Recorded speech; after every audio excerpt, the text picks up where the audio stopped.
शुंभ की आज्ञा पाकर चंड मुंड इत्यादि देत सशस्त्र 4 गुनी सेना सहित चल दिए।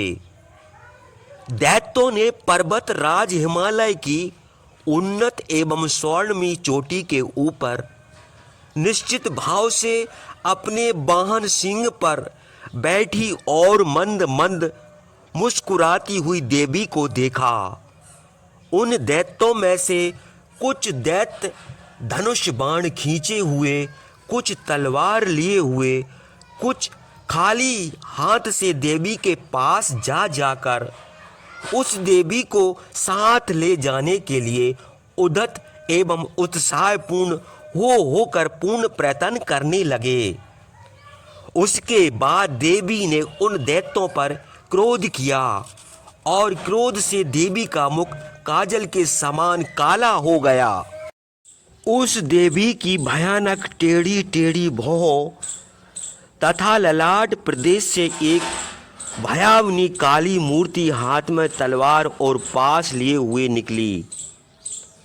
वह विचित्र खड़क वाहन मुर्दे की पंजरी या खटिया का पाया या खड़क वाहक नामक विचित्र राक्षस का अंग हाथ में लिए हुए, गले में नरों की मुंडमाला तथा शरीर में हाथी का चमड़ा पहने हुए और निर्मांस अस्थि चर्म शेष शरीर वाली अत्यंत भयंकर लग रही थी। खुले मुख, लपलपाती जीभ और अंदर को धसी तथा लाल आंखों के कारण वह डरावनी लग रही थी।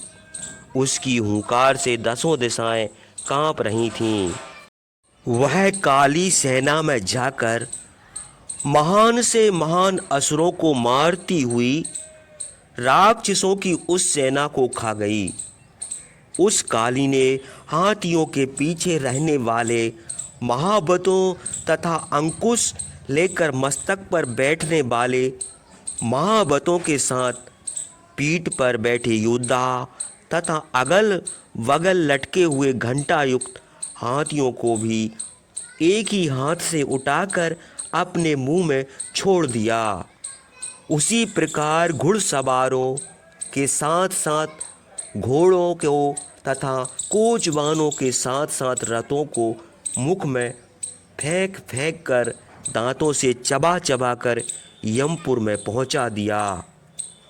इसके बाद बचे हुए सैनिकों को मारने के लिए किसी की चोटी पकड़कर, किसी का गला पकड़कर और किसी को पैर से दबाकर और किसी को धक्का देकर मार डाला।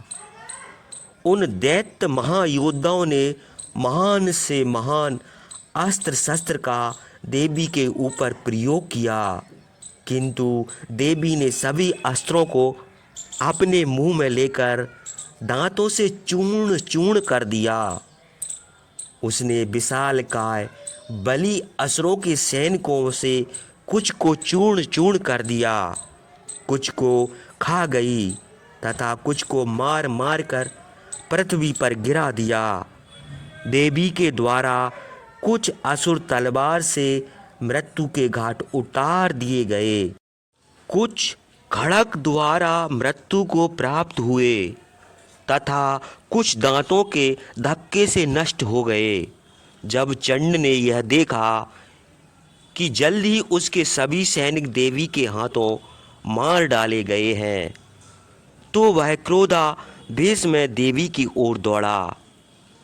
दौड़ते हुए चंड ने बाणों की वर्षा की और मुंड ने हजारों चक्रों को फेंक फेंक कर उस भयंकर नेत्र वाली देवी को ढक दिया।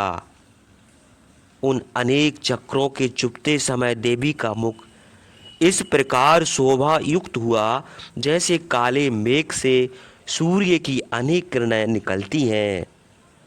उसके बाद भयावनी मूर्ति तथा भयंकर दांतों वाली अति भयंकर गर्जना करने वाली मां काली देवी ने अत्यंत क्रोध से भयंकर अट्टहास किया।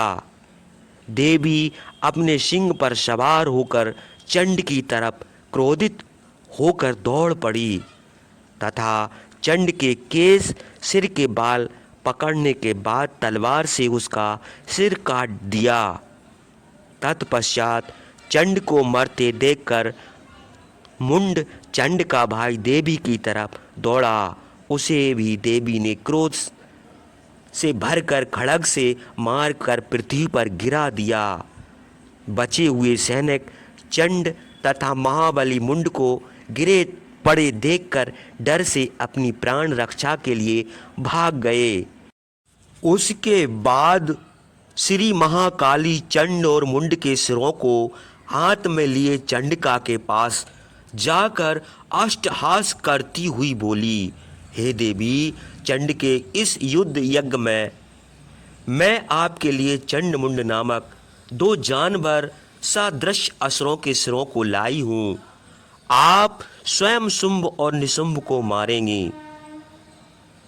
चंड मुंड के सिरों को हाथ में लेकर आई हुई काली से कल्याण मूर्ति चंडिका देवी मीठे वचनों से बोली, हे काली, तुम चंड और मुंड को मार कर ले आई हो, अतः इस संसार में चामुंडा नाम से तुम्हारी प्रसिद्धि होगी।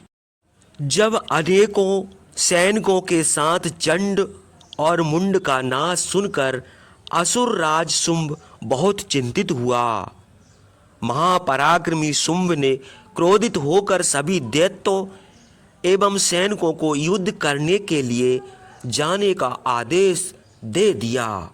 उसने आज्ञा दी कि आज सभी अस्त्रों से सुसज्जित सेना के साथ 86 दैत्य सेनापति तथा कंबू कुल के 84 महायोद्धा अपने अपने सैनिकों को साथ लेकर जाएं तथा कोटि वीर नामक असुरों के 50-50 समूह तथा धूम्र कुल के 100 समूह देवी से लड़ने के लिए हमारी आज्ञा से शीघ्र जाएं और कालवंशी, दोहद्रवंशी, मरवंशी तथा कालका से उत्पन्न सभी राक्षसगण हमारी आज्ञा से युद्ध के लिए सुसज्जित होकर जल्दी जाओ।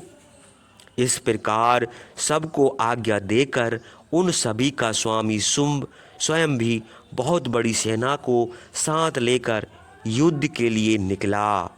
शुंभ के भयंकर सैनिकों को देखकर चंडिका देवी ने अपने धनुष की टंकारों से आकाश एवं पृथ्वी के बीच के भाग को गूंजयमान कर दिया।